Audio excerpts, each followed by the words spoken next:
Pradėkime nuo to, kad yra 3 nišos kriptovaliutose, kaip dabar yra uždirbami pinigai. Tai pirmas būdas yra tai, ką tu paminėjai - treidinimas. Treidinimas įsiskirsto į daug skirtingų irgi, vieni pagal patternus treidina, kiti day tradą, kažkas shortina, longina, kažkas marketą braižo. Čia irgi klausimas, kiek patinka sėdėti prie kompo, kiek patinka techninė analizė. Mes jį turim. Mano kolega, jis treidina pagal patternus, daleiskim, turi 12 irgi punktų, praanalizuoja porą ir sudeda, tarkim, 8 punktai pozityv ir 4 negatyv.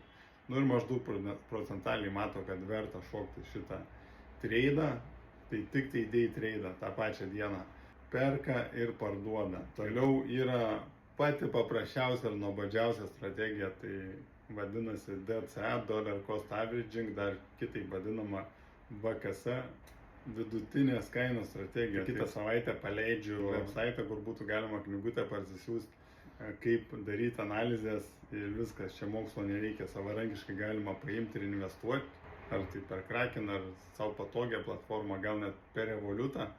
Jeigu turit Revolutą, paprasčiausiai turit banko sąskaitą ir jau viskas ten įeina, papildomai nieko kurt nereikia, tiesiog galite ten pirkti.